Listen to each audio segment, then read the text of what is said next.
আজকে আমরা একটা রাজা অর্থাৎ ইথাকার এক রাজা ইউলিসিসের গল্প আজকে আমরা শুনবো।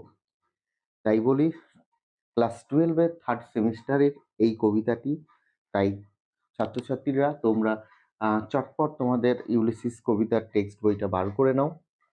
আর একটা পেন্সিল নিয়ে নাও। আমি লাইনগুলো পড়ানোর সময় কিছু আ লাইন মার্ক করে দেবো। এখান থেকে প্রশ্ন ১০০% তুমি পাবে। বিগত দিনের পরীক্ষায় ছাত্রছাত্রীরা পেয়েছে, কমেন্ট করে আমাকে জানিয়েছে, তোমরাও পাবে। তাই দেরি না করে প্রথমেই কবিতার আ সম্পর্কে ২-১ টা কথা বলে নিই। আলফ্রেড লর্ড টেনিসন এই কবিতাটা ওনার বন্ধু আর্থার আ হেনলি হালামের মৃত্যুর পর কিন্তু লেখেন। সালটা ১৮৩৩ এবং এই কবিতাটা ১৮৪২ সালে কিন্তু পাবলিশ করা হয়। পোয়েমস নামক অর্থাৎ অ্যালফ্রেড লর্ড টেনিসনের একটা মেজর ওয়ার্ক পোয়েমস, সেই পোয়েমস নামক গ্রন্থে কিন্তু এটা পাবলিশ করা হয়। আচ্ছা একটু বলে নিই, যারা এই ভিডিওটা ১ম দেখছো অর্থাৎ ক্লাসটা ১ম করছো তাদেরকে বলি ইউলিসিসের উপরে আ আমার কিন্তু প্রিফেস ক্লাস নেওয়া রয়েছে। অর্থাৎ পুরো কবিতাটা একটি ক্লাসে অর্থাৎ কবিতার ব্যাকগ্রাউন্ড থেকে শুরু করে, কবির ব্যাকগ্রাউন্ড থেকে শুরু করে সমস্ত কিছু কিন্তু আমার একটা ক্লাস রেকর্ডেড দেওয়া রয়েছে। তাই অনুরোধ করছি তোমরা এটি দেখার আগে ওটি দেখে এসো, তারপরে এটি দেখো, ভালো বুঝতে পারবে। আমি লিঙ্কটা ডেসক্রিপশনে দিয়ে দিচ্ছি।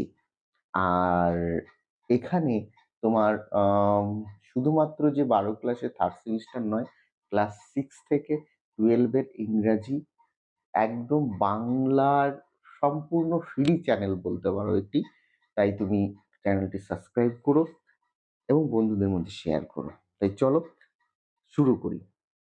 দেখো ইউলিসিস এই যে আ নামটা, এটা কিন্তু একটা এপিক পোয়েম, আ যেটা হচ্ছে ওডিসি থেকে নেওয়া হয়েছে। যে ওডিসিয়াস বলে এক ইথাকার রাজা ছিল। মানে রুরাল বলতে পারো। যিনি ইথাকা শাসন করত। উনার নামের ওই রাজাকে অনুপ্রাণিত নামটা নিয়েই কিন্তু ইউলিসিস নামটা অ্যালফ্রেড লর্ড টেনিসন কিন্তু দিয়েছেন। তো চলো শুরু করি। ইট লিটল প্রফিটস, দেখো এই যে প্রফিটস মানে আমরা জানি কিন্তু লভ্যাংশ বা হচ্ছে লাভ। বলছে আর লিটিল শব্দটার মানে কিন্তু আমরা জানি নেই বা স্বল্প, এই রকমই প্রায় নেই বলতেই। বলছে it little profits that an idle king. এই আইডিয়াল কিং বলতে বোঝাচ্ছে কিন্তু ইউলিসিসকে। কাকে? ইউলিসিসকে। অর্থাৎ তিনি বলতে চাইছেন যে এতে প্রায় কোনো লাভই নেই একজন কর্মহীন রাজা হিসেবে বাই দি স্টিল হার্ট। ভালো করে বোঝো, স্টিল হার্ট। স্টিল মানে হচ্ছে অ্যালোন আর হার্ট মানে হচ্ছে আগুনের চুল্লি। তার মানে কি বলছে, নিঃসঙ্গ একটি আগুনের চুল্লির পাশে বসে among these barren crakes, among these barren crakes মানে হচ্ছে ওই নিরস খাড়া বন্ধা পাহাড়গুলোর মাঝখানে mast with an aged wife এবং তার বয়স্ক স্ত্রীর সঙ্গে জীবনযাপন কাটানোটা, এটা রাজার কাছে কোনো লাভ নেই বলতে পারো। তাহলে এইটুকুর আমি একটু বাংলা সহজ করে দিই। দেখো অ্যালফ্রেড লর্ড টেনিসনের যে ইউলিসিস, আমরা জানি ইউলিসিস হচ্ছে এক কথায় ভ্রমণ পিপাসার মানুষ। তিনি জীবনের বেশিরভাগ সময়টা বিভিন্ন দেশ-দেশান্তরে ভ্রমণ করেছেন। এখন উনি বলতে চাইছেন এই শেষ বয়সে এসে এই এজড ওয়াইফ এর সঙ্গে অর্থাৎ ওনার স্ত্রীর নাম পেনেলফ। আ আরেকবার বলি পেনেলভ। উনার সেই পেনেলভ বৃদ্ধা স্ত্রীর সঙ্গে উনার কিন্তু আর সাংসারিক জীবনে মন বসছে না। তাই তিনি বলছেন যে এই বর্বর উ মানে আ মাটিতে অর্থাৎ বন্ধা মাটিতে এবং এই নিঃসঙ্গ উনানের পাশে স্ত্রীর সঙ্গে বসে দুদণ্ড গল্প করে কাটিয়ে দেওয়া জীবন একজন অলস রাজার পক্ষে অ্যা মানে এটা কোনো লাভ নেই বলতে গেলে হয়। মানে কর্মহীন রাজার, কর্মহীন রাজার পক্ষে। তাই কি বলছেন? এছাড়াও কি বলছেন? I made and dole, আমি আ প্রয়োগ করব। মানে আইন প্রয়োগ করব যে, আর কি বলছে? আমি যে আইন প্রয়োগ করব unequal laws, মানে অসম আইন বলতে পারো। আ unequal laws হচ্ছে অসম আইন। মানে ওই যে আমি শাসন কার্য চালাবো, এই আমি তাদের উপর আইন নিয়ম প্রয়োগ করব। তাদের উপর unto a savage race, মানে এই বর্বর জাতির উপরে আমি শুধু যে শাসন কার্য চালিয়ে আমার বাকি জীবনের সময়টা নষ্ট করব, এই এই সময়টা আমার কাছে কোনো লভ্যাংশের সময় নয়। এটাই বলতে চাচ্ছে। কেন? দেখো, এই যে স্যাভেজ রেস বলা হলো, কেন বলো তো স্যাভেজ রেস? কারণ দেখো বলছে দ্যাট হোর্ড, ভালো করে বুঝবে, that hoard and sleep and feed, মানে তাদের কোনো কাজ নেই তো। তারা শুধু মজুত করে, অর্থাৎ তারা শুধু সংগ্রহ করে, ঘুমায়, আর কি বলতো? শুধু খায় আর দায়। অর্থাৎ খাওয়া-দাওয়া, ঘুমানো আর কাজ করে রোজগার করা, এই হচ্ছে তাদের কাজ। নতুন কিছু যে সৃষ্টি করব, আমার কিন্তু এই ইথাকাবাসীর কিন্তু আ সেই চিন্তাধারা নেই। তার জন্য টোটাল ইথাকাবাসীকে স্যাভেজ রেস কিন্তু বলা হয়েছে। এবং কি বলছে দেখো, নো, নো নট মি। এই মি বলতে কিন্তু এখানে ইউলিসিসের কথা বলা হচ্ছে। বলছে, আমার মনে হয় আমাকে অনেকে চেনেই না। অর্থাৎ এই যে গোটা ইথাকাবাসীতে যত লোকজন আছে, এর ভিতরে অনেকের কাছে আমার পরিচয় কিন্তু অজানা। মানে আমাকে হয়তো অনেকেই চেনে না। এইটা কিন্তু আমরা ১ম পার্টে এই ইউলিসিসের কাছ থেকে আমরা শুনতে পেলাম। দেখো, আমি আ একটা আ কথা বলেছিলাম যে 3rd সেমিস্টারে যে কবিতা দুটো রয়েছে, এখানে কিন্তু আ মো মানে বেশিরভাগ জায়গায় কিন্তু কবি ফিগার অফ স্পিচ ব্যবহার করেছেন। তা এখানে আমরা যে ১ম লাইনটা আছে, ১ম লাইন এবং ২য় লাইন, এই দুটো লাইনে কিন্তু মেটাফোর ফিগার অফ স্পিচ ব্যবহার করা হয়েছে। ফিগার অফ স্পিচ কি? নতুন শুনছো? দেখো, ফিগার অফ স্পিচ এর উপরে একটা ভিডিও অলরেডি দেওয়া রয়েছে। তোমরা চাইলে সেটাও দেখতে পারো। আর আগামীতে টোটাল ফিগার অফ স্পিচ থেকে আমি একটা ভিডিও লেকচার ক্লাস শীঘ্রই তোমাদের জন্য আপলোড করছি। তাই ফিগার অফ স্পিচ দুটো কিন্তু মনে রেখো। ১ম ২ লাইনে কিন্তু মেটাফর ফিগার অফ স্পিচ আ ব্যবহার করেছে। তো চলো পরে এগিয়ে যাই। বলছে, "I cannot rest from travel", আমি এই যে ভ্রমণ, যে ভ্রমণের পিপাসা আমার মধ্যে রয়েছে, সেই ভ্রমণ পিপাসা থেকে আমি নিজেকে বিরত রাখতে পারব না। I will drink life to the less. দেখো, life to the less, less শব্দটার মানে হচ্ছে তলানি। আর লাইফ টু দ্য লেস এর মানে হচ্ছে কি জীবনের শেষ সময়টুকু আমি কিন্তু আমার উপভোগ করতে চাই। এই ড্রিংক মানে হচ্ছে কিন্তু পান করা নয়। ড্রিংক মানে এখানে কবি উপভোগ করার কথা কিন্তু বলেছে। মানে আমি আ জীবনের শেষ তলানিটুকু পান করব, এটাই বলতে চাইছে। All Times I have enjoyed, সবসময় বলতে পারো আমি দারুণভাবে উপভোগ করেছি, গ্রেটলি দারুণভাবে উপভোগ করেছি। হ্যাভ সাফারড গ্রেটলি, এবং আ নিদারুণ যন্ত্রণাও কিন্তু আমি ভোগ করেছি। বোথ, অর্থাৎ এখানে বোধ বলতে আমরা কিন্তু এই যে যন্ত্রণা বা আ যে আনন্দকে কিছু আ কিন্তু কবি বোঝাচ্ছে না। এখানে বোধ বলতে কবির যে বন্ধু, ফ্রেন্ড, মানে কবির এই মানে ইউলিসিসের যে বন্ধু বা ইউলিসিসের সঙ্গে আম যেসব মানে বলতে পারো কম্পেনিয়ন গুলো ছিল, তাদেরকে বলছে।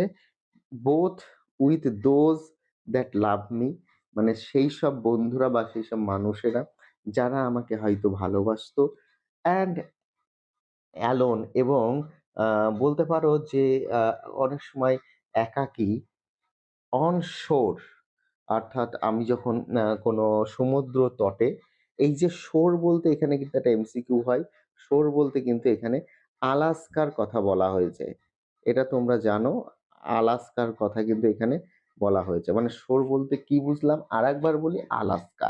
ও when through the skirting drifts in the rainy heights vexed the dim C.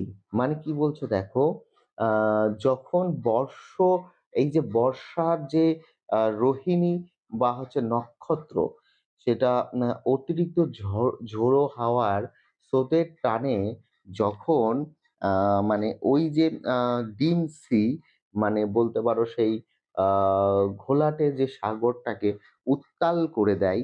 এখানে হায়াটস বলতে এখানে কিন্তু গ্রুপ অফ স্টারকে বোঝানো হয়েছে। এটা কিন্তু তোমরা মার্ক করতে পারো। হায়ার্স মানে হচ্ছে গ্রুপ অফ স্টারস। যখন সমুদ্রকে উত্তাল করে দেয়, তখন দেখা যায় I am become a name. Ulysses বলছেন, আমি কিন্তু তখন একটা কিসে পরিণত হচ্ছি? শুধুমাত্র আমি একটা নামে পরিণত হয়ে যাচ্ছি। মানে মানে অনেক আমার খ্যাতি হয়ে গেছে বলতে পারো, বা আমার অনেক রিনাউন্ড হয়ে গেছি, আমার অনেক সম্মান বেড়ে গেছে, অনেক খ্যাতিমান হয়ে উঠেছি, ইউলিসিস কিন্তু বলছেন। ফর অল তারপরে দেখো কি বলি, for always roaming with hungry heart. মানে ইউলিসিস বলছে যে কারণ আমি আমি এক ক্ষুধার্ত হৃদয় নিয়ে সর্বদা আহ, ঘুরে বেরিয়েছি বা ঘুরে বেড়াই। এই যে হাংরি হার্ট, তোমরা লক্ষ্য করছো দেখো, হাংরি হার্ট, এই হাংরি হার্ট মানে ক্ষুধার্ত হৃদয়, মানে কি? ওই যে ভ্রমণ পিপাসা, নতুন কিছু সৃষ্টি, নতুন কিছু জানা, এই বিষয়টা কিন্তু তোমরা ইউলিসিসের কাছ থেকে শুনতে পাচ্ছ। আবারও বলি, কবিতাটা কিন্তু একটু মন দিয়ে বোঝো, আর যে লাইনগুলো বলছি সেগুলো দেখতে পাচ্ছ, তোমাদের ডিসপ্লেতে মার্কিং হচ্ছে, এগুলো কিন্তু তোমরা মার্কিং করো।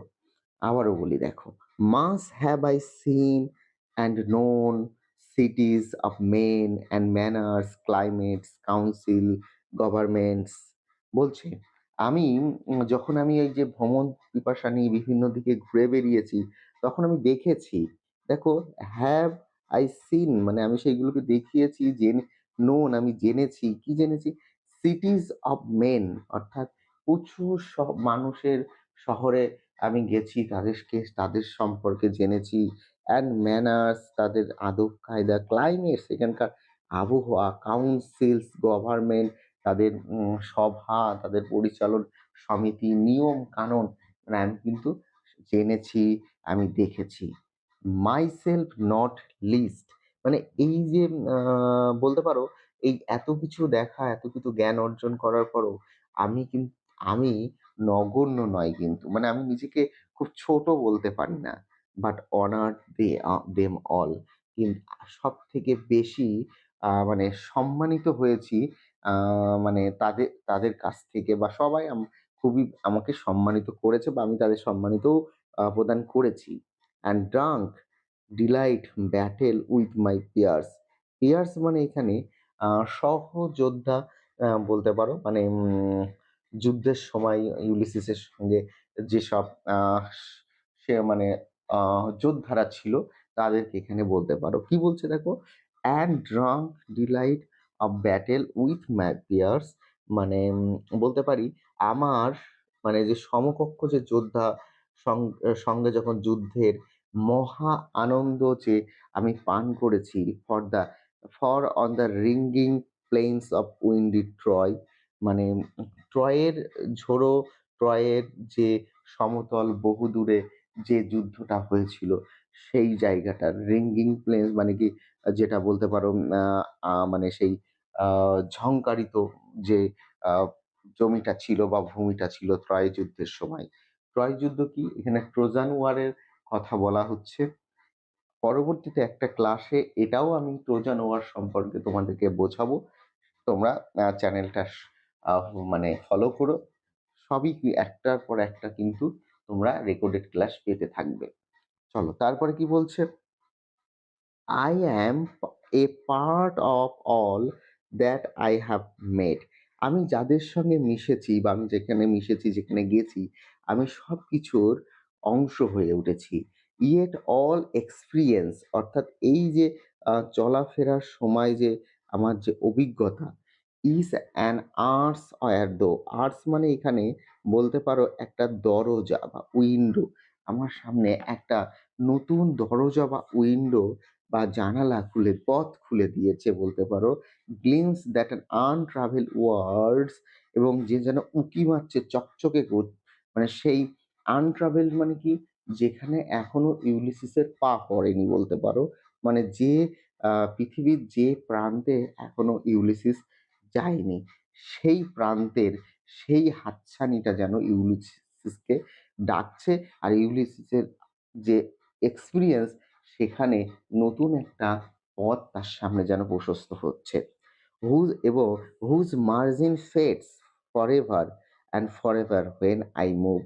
দেখো কি বলছে যে ইউলিসিস বলছেন আমি যখনই সেই মানে আনট্রাভেল প্লেসটার দিকে এগোচ্ছি তখনই দেখা যাচ্ছে তার যে মার্জিনটা অর্থাৎ সেই তার যে শেষ সীমারেখাটা সেটা যেন চিরকালের জন্য আরো দূরে দূরে গিয়ে মিলিয়ে যাচ্ছে। How dull it is to pause to make an end. তাই এই যে এই যে ভ্রমণটাকে থামিয়ে দেওয়া অর্থাৎ বা এই এই যে মানে নিরসে থেমে যাওয়া বা আমার এই এখানে ইতি টানা বলতে পারো সেটি to rust unburnished not to shine in use. যেটা অনেকটা একটা মরিচা পড়া মানে তরবারি বা জং ধরে যাওয়া বা পালিশবিহীন একটা উম বলতে পারো তরবারির যার চকচকেটা কিন্তু আর মানে চিরতরে নিঃশেষ হয়ে গেছে। মানে ব্যবহার না করে সেই যেরকম একটা তরবারি ব্যবহার না করলে সেটায় জং পড়ে যায়। এখানে ইউলিসিস বলতে চাইছে তার জীবনটাও এই ভ্রমণ থেকে যদি বিরত রাখে তাহলেও দেখা যাবে তার জীবনটা হয়তো এরকম একটা স্তূপে পরিণত হচ্ছে, যেটা আমরা পরের লাইনে পাবো। As though the breath were life piled on life. দেখো এই জায়গাটায় এই যে লাইফ শব্দগুলো কিন্তু বারংবার ব্যবহার করা হয়েছে। তোমরা যদি টেক্সট বইয়ে খেয়াল করো। তার মানে কি বলতে চাইছি দেখো, বিষয়টা হচ্ছে যদি আমি এখানে শেষ আ বা ইতি টেনে নেই যেন নিঃশ্বাস নেওয়া ছাড়াই জীবন। আর জীবনের উপর জীবন যেন একটা স্তূপের আকারে আ যেন সমাধি মতো হয়ে যাবে। Where all too little and one to me little remains। এবং বলতে পারি যে এখানে আ আর আমার এই জীবনের সামান্য কিছু বাকি থাকে, কিন্তু প্রতিটা ঘন্টাকে বাঁচানো হয়েছে সেই চিরন্তন নিঃশব্দ থেকে বলতে পারি। মানে এটা কিরকম হচ্ছে মানেটা দেখো যে আমার কাছে যেন মনে হচ্ছে সেটার অল্প সময়ই রয়েছে। But every hour is saved. কিন্তু প্রতিটা ঘন্টা যখন আমি বাঁচিয়েছি ফ্রম দ্যাট ইটার্নাল সাইলেন্স। মানে এই যে চিরন্তর যে নিঃশব্দ থেকে something more bringer of a new things. মানে আরো কিছু নতুন জিনিসপত্রের এক বাহক বলতে পারো এখানে। And while it were from some three sons to store and hold myself। এই জায়গাটা একটু ভালো করে বুঝবে যে কি বলতে চাইছে যে আহ, এই বৃথা ছিল বছর তিনেকের জন্য নিজেকে মজুদ বা সঞ্চয় করা। And this grace spirit yearning in desire to follow knowledge like a sinking star। দেখো এই যে লাইক এ সিঙ্কিং স্টার যে তোমরা দেখতে পাচ্ছ এই জায়গাটায় কিন্তু একটা ফিগার অফ স্পিচ ব্যবহার করা হয়েছে, যেটার নাম হচ্ছে সিমিলি। আমি এখানে একটু বলে নিই, কোনো জায়গায় লাইক বা অ্যাজ এইগুলো থাকলে সেখানে সিমিলি ফিগার অফ স্পিচ ব্যবহার করা হয়। তার মানে এই মানেটা কি বলছে দেখো, আর কি এই ধূসর সত্তা আকাঙ্ক্ষার আকুল জ্ঞানকে অনুসরণ করার জন্য আমার এক ডুবন্ত তারার মতো মনে হয়, beyond the utmost bound of human thought. যেটা মানুষের চিন্তা যেখানে থেমে যায়, সেই মানুষের চিন্তা ভাবনার সীমা পেরিয়ে। তার মানে কি, ইউলিসিস শেষের দিকে বলছে যে সে যদি এই ভ্রমণ আহ, বা এই নতুন দেশ দেশান্তরে ঘুরে নতুন কিছু আবিষ্কার করা বা সৃষ্টি বা জ্ঞান অর্জন করা থেকে সে বিরত থাকে, তাহলে তার জীবনটা একটা স্তূপে পরিণত হবে। এবং অনেক সময় যেরকম অনেক ধারালো তরবারি ব্যবহার না করলে তাতে মরিচা পড়ে যায়। তো তাই ইউলিসিসিও বলছে, আমি যদি এই ডোমেস্টিক লাইফে ঢুকে যাই, তাহলে আমার জীবনটাও যেন মনে হবে সেই মরিচা পড়া এক জীবন। তাহলে এই গেল আমাদের প্রথম পাঠে আহ, আলোচনা ইউলিসিসের সম্পর্কে। আমরা আরো দুটো পাঠ আমরা এই কবিতায় পাবো। আমরা পরবর্তীতে ওই দুটো পাঠ নিয়ে ভিডিও রেকর্ডেড ক্লাস আপলোড করব। আহ, যদি এখান থেকে কোনো প্রশ্ন থাকে, তোমরা অবশ্যই কমেন্টে লিখবে। এবং যদি কোনো বিষয়ে জানার ইচ্ছা থাকে বা অন্য কোনো কোনো বিষয়ে জানতে চাও, তার ভিডিও আমি কিন্তু এখানে তোমাদের প্রোভাইড করতে পারি। তাই পরিশেষে বলি যে, ভালো লাগলে বন্ধুদের মধ্যে শেয়ার করো, আর চ্যানেলের পাশে থেকো। 100% অ্যাকিউরেট ইংলিশ সাজেশন আমি কিন্তু এখানেই দেবো তোমাদের।